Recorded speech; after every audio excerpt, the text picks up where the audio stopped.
strong.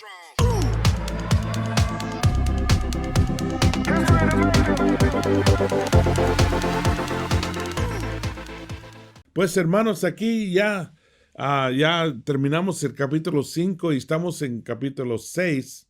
Y fíjense que capítulo 6 es uno de los capítulos picantes. Aquí Jesús está enseñando cosas fuertes y aún reta a los hermanos.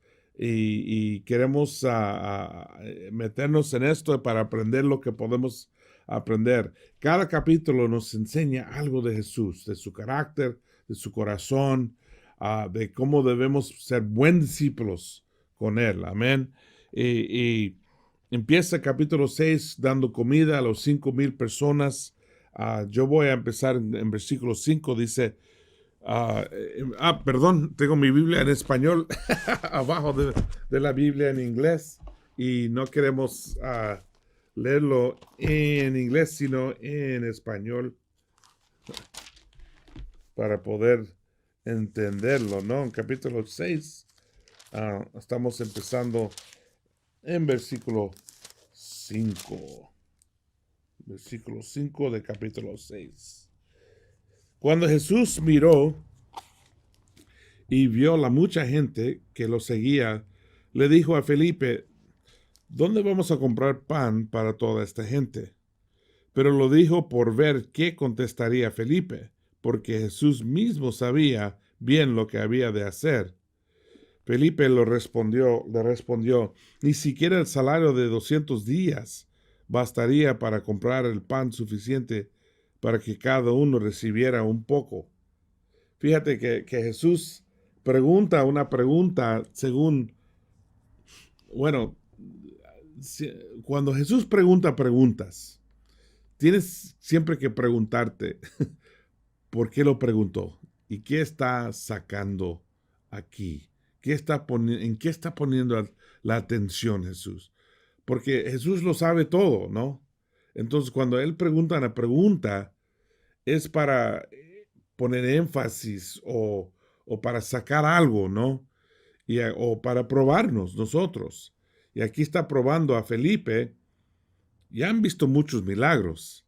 Ya deben saber que cualquier cosa puede pasar. Y 5,000 personas, bueno, dice 5,000 hombres. Es decir, que posiblemente otros 5,000 mujeres o 10,000 mujeres. Estamos hablando de mucha gente. Y él pregunta y por supuesto Felipe dice, mira, ni 200 días de salario nos daría el dinero que necesitamos. Entonces, aquí estamos viendo que Jesús prueba a los hermanos para ver si empiezan a pensar con fe. Porque la fe cambia tu manera de pensar. Sin fe, todo es práctico, todo es que es posible, que no es posible. Pero con fe vemos que hay mucho más posible, ¿no? Obviamente Felipe estuvo pensando en una manera sin fe, entonces Jesús ahí enseñándolo a tener fe. En versículo 10 de capítulo 6 dice, díganles a todos que se sienten. Había mucha hierba en aquel lugar y se sentaron. Eran unos 5,000 hombres. Jesús tomó en sus manos los panes y después de dar gracias a Dios, los repartió entre los que estaban sentados. Hizo lo mismo con los pescados, dándoles todo lo que querían. Cuando ya estuvieron satisfechos, Jesús dijo a sus discípulos, recojan los pedazos sobrantes para que no se desperdicie nada. Ellos los recogieron y llenaron 12 canastas con los pedazos que sobraron de los 5 panes de cebada. Fíjate, qué lección aquí. Él lo dice, recoge todo lo que sobre. Empezaron con un platito de unos panes y unos peces y termina con 12 canastas. Obviamente, ¿por qué 12? Que cada apóstol tenía que llevar una canasta. llena de comida, recogiéndola. Jesús siempre estuvo tratando de enseñarnos a tener fe. Por eso empieza él con esa pregunta. ¿Qué vamos a hacer? ¿Qué podemos hacer? Y bueno, la respuesta lógica era, bueno, depende de cuánto dinero tenemos. Pero en realidad no depende cuánto dinero tenemos, no depende cuántos recursos tenemos. Depende si estamos con Cristo o no. Porque con Cristo todo es posible. Eso es la lección, aprender, entender. Recogieron lo que sobraba, 12 canastas, solamente lo que sobre. La lección fuerte e importante, que con Cristo todo es posible. Entonces, mucha gente está siguiendo a Jesús. Y él va, el versículo 15 dice, pero como Jesús se dio cuenta de que querían llevárselo a fuerza para hacerlo rey, se retiró otra vez a lo alto del cerro para estar solo. Fíjate bueno, dos cosas aquí. Uno, que querían hacerlo rey, pero no era su plan. Jesús hace las cosas según su plan, no según lo que la gente quiere. Eso es un principio básico de un hombre de Dios, de un discípulo de Cristo. Es hacer la voluntad de Dios, pasa lo que pasa. No importa lo que quieren la gente, o lo que van a decir la gente, o lo que van a pensar la gente. Hacemos la voluntad de Dios y somos fieles primeramente a Dios. Número 2, punto aquí, es que se fue a la montaña solo. ¿Por qué? Porque necesitaba tiempo para descansar y para reconectar con Dios, el Padre. Y si Él necesita tiempo para estar solo y conectar con Dios, ¿cuánto más necesito yo, no? Que yo necesito mi tiempo con Dios, yo necesito tiempo para separarme y estar solamente con Dios, no con la gente, no con mis amigos, ni con los niños, ni nadie más, yo y Dios. Y es un principio tan importante, hermanos. Cada mañana me trato de levantarme suficiente temprano. Normalmente tiene que ser como las 5 para poder tener tiempo solamente con Dios. Y la casa es callada, quieta. Todos están dormidos. Aún los perros están dormidos. Y eso es el tiempo que puedo leer tranquilo, orar tranquilo, antes de empezar el día, ¿no? Aún hoy día, cuando estamos en cuarentena, ¿no? Que aún necesito levantarme antes del resto de la familia. Si Jesús lo necesita, obviamente nosotros lo necesitamos, ¿no? Entonces, Él se levanta, va con Dios, los apóstoles. No tengo tiempo para leerlo todo. La verdad, todo el capítulo es lleno de lecciones, pero algunos puntos bastante importantes que quiero mostrar aquí. En versículo 26, bueno, vamos a empezar el 25. Al llegar ellos al otro lado del lago, encontraron a Jesús y le preguntaron, Maestro, ¿cuándo viniste acá? Jesús les dijo, les aseguro que ustedes me buscan porque comieron hasta llenarse, y no porque hayan entendido las señales milagrosas. No trabajen por la comida que se acaba, sino por la comida que permanece y que les da vida eterna. Esta es la comida que les dará al Hijo del Hombre, el Hijo del Hombre, porque Dios el Padre ha puesto su sello en él. Le preguntaron, ¿qué debemos hacer para realizar las obras que Dios quiere que hagamos? Jesús le contestó, la única obra que Dios quiere es que crean en aquel que Él ha enviado. Mira, enseñando, ¿no? Un punto muy importante quiero sacar aquí, mostrar aquí. Ellos preguntan, ¿qué quiere Dios? ¿Cuál trabajo? ¿Qué quiere que hagamos? Dios. Y él dice, ah, la única obra que Dios quiere es que crean en aquel que Él ha enviado. Eso es un punto muy grande. La obra que Dios quiere. Y recuerda que la palabra en griego pisteo es poner tu fe. No es solamente creer como si yo lo acepto, yo lo creo. No, pero es poner tu fe. La única obra que Dios quiere es poner tu fe en su Hijo Dios, Jesucristo. Prácticamente, ¿qué significa eso?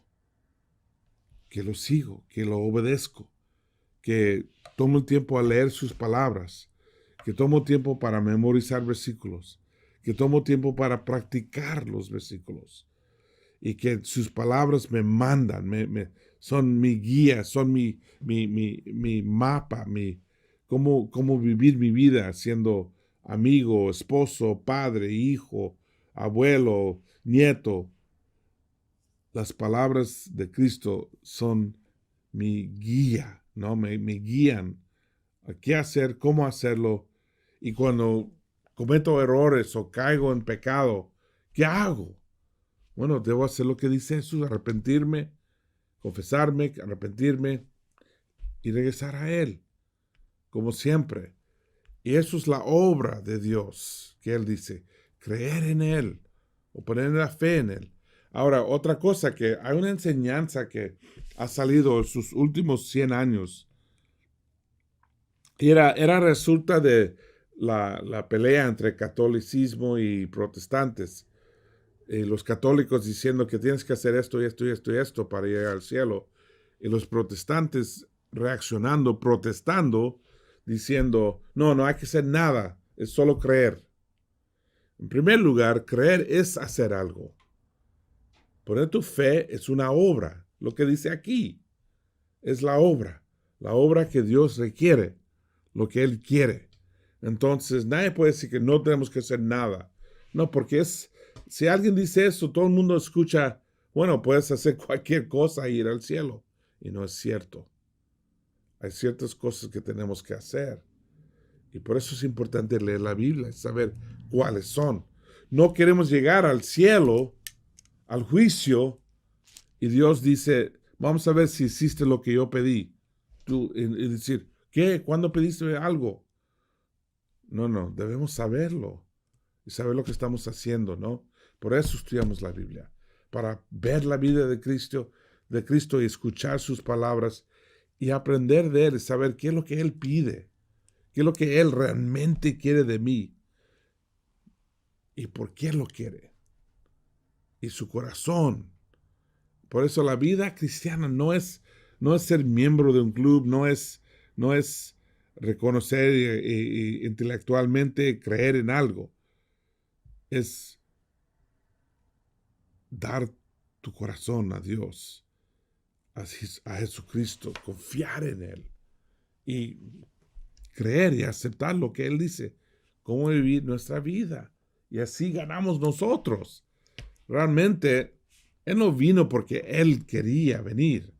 Él vino porque Él nos ama, ¿no? Y nos enseñó todas estas cosas para nuestro bienestar, no para el suyo, ¿no? Seguimos leyendo. En versículo 32 vamos a brincar. Jesús le contestó, les aseguro que no fue Moisés quien les dio a ustedes el pan del cielo, sino que mi Padre es quien les da el verdadero pan del cielo.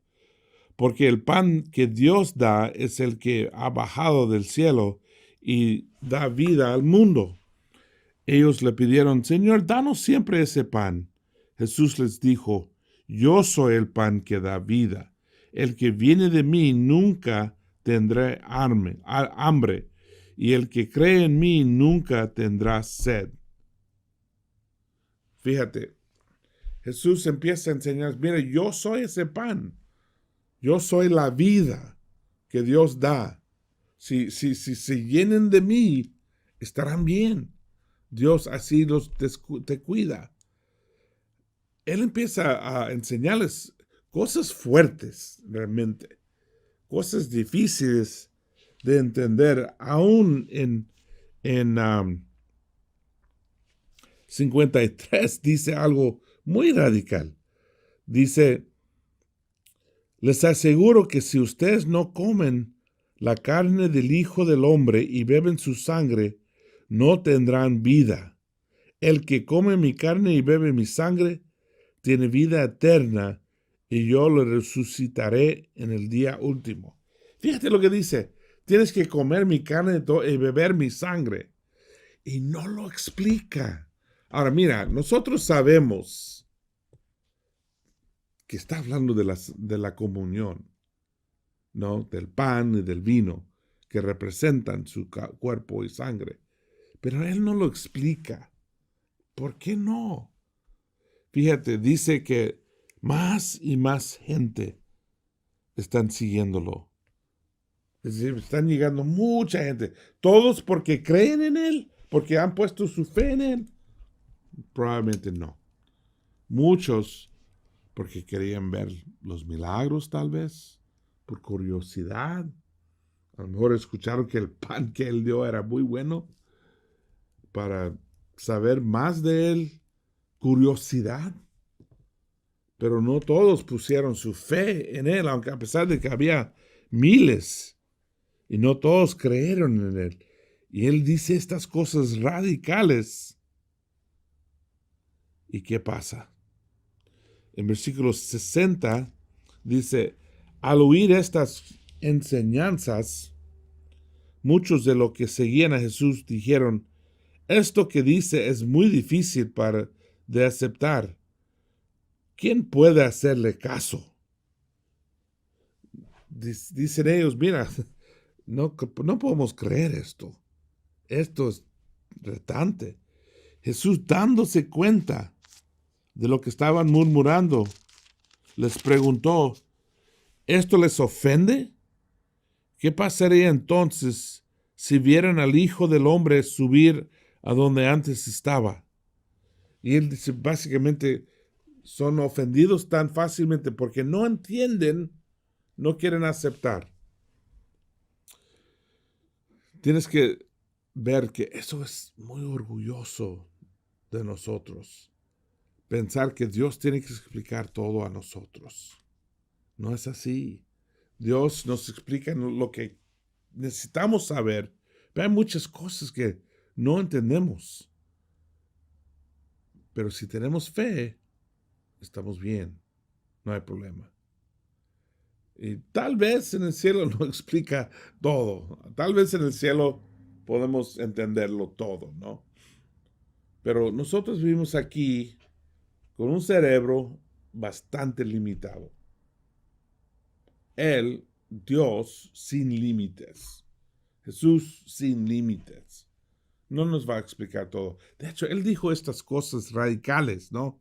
Comer su carne, beber su sangre, para retarnos, para ver quién va a ser fiel a él, ¿no? Él dice, ¿esto les ofende? Y luego en 66 dice, desde entonces muchos de los que habían seguido a Jesús lo dejaron y ya no andaban con él. Muchos lo abandonaron, le dieron la espalda, ya no querían seguirlo, ¿no? Y luego Jesús les preguntó a los 12 discípulos, ¿también ustedes quieren irse? Y fíjate, Jesús está predicando, miles de personas, y él dice estas cosas fuertes, y luego empiezan a irse la gente. ¿Ves? Hay gente saliendo. ¿Qué dice Jesús? No, por favor, quédense aquí, todo se va a mejorar, yo voy a hacer más pan, va a ser muy rico. No trata de cambiar la mente de la gente, Jesús. De hecho, él voltea y mira a los apóstoles y los dice a ellos, ¿quieren irse también? Los da un reto. Básicamente, 67, Jesús les preguntó a los 12 discípulos, ¿también ustedes quieren irse? la pregunta, otra vez, ¿por qué está preguntando esto Jesús? Él está probando sus corazones. Tenemos muchas oportunidades, hermanos, de dar nuestros corazones al mundo, a Satanás. Una cosa de ser discípulos es que Satanás siempre está tratando de tentarnos, ¿no? De llamar la atención de nosotros y darnos la oportunidad de salir del camino de Dios, de tomar una de las salidas, ¿no? Y Él los mira y los pregunta. Y esto es lo increíble, es la respuesta de Pedro. Recuerda que Pedro no era el más astuto, no era el astuto del grupo. Muchas veces él decía las cosas incorrectas, él fue regañado por Jesús. A un tiempo Jesús aún lo llamó Satanás, ¿no? Porque tenía ideas tan diferentes, tantas locuras. Pero Pedro sí entendió algo muy importante, que Jesús es el Señor. Y por eso podemos confiar 100% en Él. Y dice 66, 67, Jesús le preguntó a los dos discípulos, ¿también ustedes quieren irse? Simón Pedro le contestó, Señor, ¿a quién podemos ir? Tus palabras son las palabras de vida eterna. Nosotros ya hemos crecido y sabemos que tú eres el Santo de Dios. Eso fue lo increíble de Pedro. Tal vez no el más inteligente, pero el que sabía lo que es más importante saber, lo que es súper importante entender, que Jesús es el Mesías de Dios. Jesús es el que nos va a salvar. Y seguramente eso le ayudó a ser salvo. Entonces nosotros debemos tener lo mismo. A veces Jesús nos va a retar o nos va a permitir ser retado. Lo que tenemos que recordar es que Él es bueno. Él es nuestro Señor y podemos siempre irnos a Él y dependernos a Él. Be strong.